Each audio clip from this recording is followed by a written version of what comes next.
रात के अंधेरे कैनवास के खिलाफ एक विचित्र चाय की दुकान गर्माहट से चमकती है। अंदर रमेश और सुरेश चुपचाप अपनी चाय पीते हैं, विचारों में खोए हुए। झिंगुरों की कोमल ध्वनियां हवा में भर जाती हैं।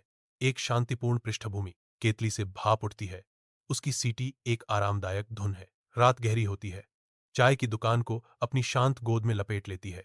रात चाय की दुकान को घेर लेती है। जैसे ही एक पतला आदमी आता है, उसकी उपस्थिति बेचैन करने वाली है। वह रमेश और सुरेश के बगल में बैठता है। उसका पीला चेहरा और चमकती आंखें छिपे हुए ज्ञान का संकेत देती हैं। आदमी बिना किसी आग्रह के और डरावनी तरह से उनके बारे में व्यक्तिगत विवरण देना शुरू कर देता है। रमेश और सुरेश एक दूसरे को हैरानी से देखते हैं, क्योंकि उनके राज खुल जाते हैं। रात रमेश चाय की दुकान को घेर लेती है, क्योंकि वह घबराहट से छाया को देखता है। चाय की खुशबू डीजल के साथ मिल रही है। उसकी आंखें कोने कोने से घूमती हैं। डर उसके चेहरे पर गहराई से अंकित है। वह पूछता है। उसकी आवाज मुश्किल से एक फुसफुसाहट है।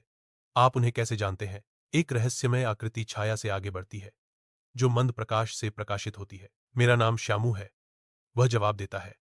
रमेश की बढ़ती घबराहट के बीच उसकी आवाज शांत है। और मैं इस गांव में रहता था। श्यामू ने अपनी बात पूरी की।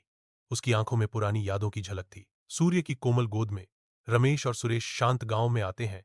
उनका आगमन बदलाव का वादा करता है। वे श्यामलाल की खबर लेकर आते हैं, उसकी कहानी साझा करने के लिए तैयार हैं। इकट्ठे हुए ग्रामीण ध्यान से सुनते हैं।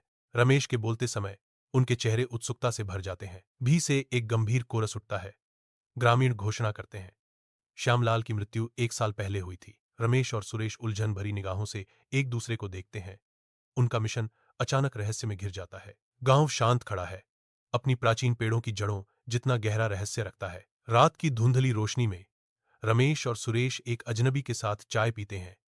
अनजान की ब्रह्मांडीय आतंक जल्द ही सामने आने वाला है। एक उभरता हुआ डर उनकी आंखों में रेंगता है, क्योंकि उन्हें एहसास होता है कि उनका साथी इस दुनिया का नहीं है। एक खाली चाय का प्याला अपने आप भरने लगता है। तरल एक अप्राकृतिक अजीब चमक के साथ घूमता है। रमेश और सुरेश पर आतंक हावी हो जाता है। उनके चेहरे डर से भर जाते हैं। उसी समय वे बेहोश हो जाते हैं। एक ढेर में टेबल पर गिर जाते हैं। एक अलौकिक रहस्योद्घाटन के शिकार।